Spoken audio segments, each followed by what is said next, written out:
When you think of China and economics, what's the first thing that comes to mind?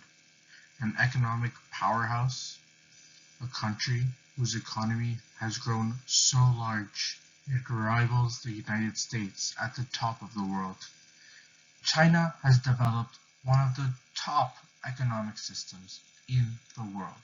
But it wasn't always this way. As recently as 50 years ago, China wasn't on the world map for the reputation it's built today. Many factors created obstacles for China to develop and modernize its economy, with some big ones being the geography of the land, as well as economic policies and systems put in place by the government in the past. Many of these factors were also overcome by several reforms introduced by the leadership of Deng Xiaoping of the Central Committee of the Chinese Communist Party, or the CCPCC, in the late 1970s.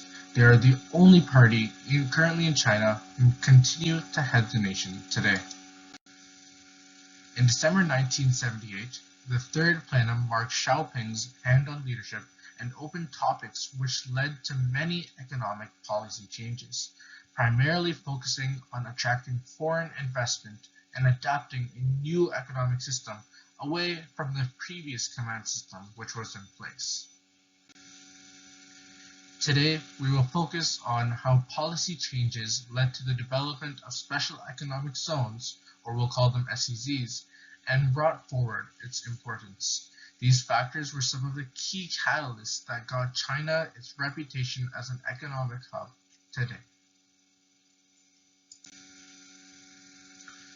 By introducing the concept of special economic zones, China was able to directly benefit their foreign exchange earnings, FDI or foreign direct investment, employment generation, government revenue, and export growth, while indirectly benefiting many other aspects which are all shown in the table displayed on the screen.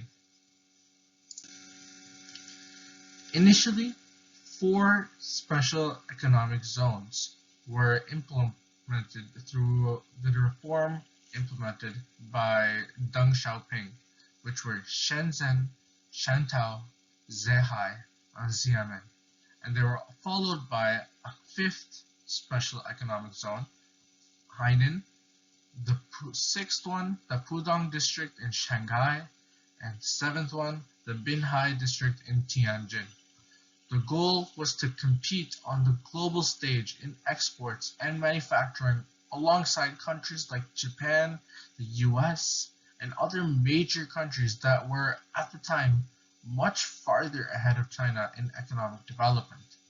They wanted to attract foreign investment and use it to increase their influence on a global scale by exporting out manufactured goods, which is produced by cheap labor compared to the rest of the world. Special economic zones are basically generic, traditional commercial hubs, in a sense, that usually hold these key characteristics. It is geographically located in a very accessible yet secure place. It has its own management or administration system, as they're usually given a little more autonomy than other provinces or cities when making decisions regarding, exports and manufacturing and maybe tax cuts and things like that. The physical or geographic location itself provides benefits which help it boost the initiative that is trying to push moving forward. And number four, it has separate custom areas with streamlined procedures to make sure everything and all processes are running smoothly and that there are no issues. And all of these characteristics were outlined by the World Bank in 2009. And as described above, these special economic zones have more independent decision-making power compared to other provinces and cities. For example, Britannica mentions, in these areas, local governments have been allowed to offer tax incentives to foreign investors and to develop their own infrastructure without the approval of the central government. As also mentioned before, these SEZs look to attract foreign investment to boost economic growth, and offering incentives such as tax credits does just that. This is because corporations obviously want to save on taxes, they want to minimize their costs and increase their revenues, increase their rate on return or return on investment, and investing in special economic zones where they have benefits and they are getting benefits. It just makes sense for them. In just the first 20 years of the implementation of these new policies, Chinese inflow of foreign direct investment had increased dramatically.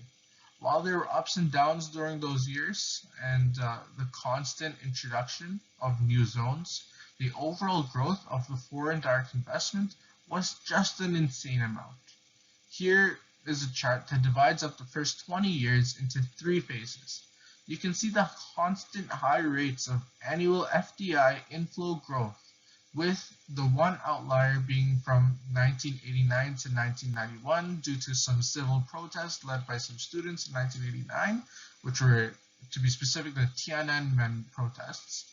And those caused a lot of economic issues. But you can see in the chart that majority of them are above 25% annual rate of increase, which is crazy.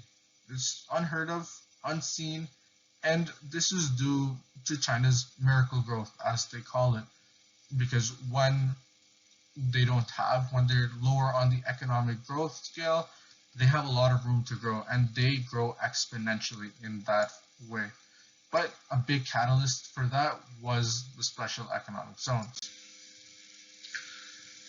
Displayed now is a chart that shows the GDP, or gross domestic product, growth for the first 6 economic zones, excluding the Binhai district in Tianjin, as it was named as an SEZ very recently in 2009, only about 15 years ago, so there's very limited data.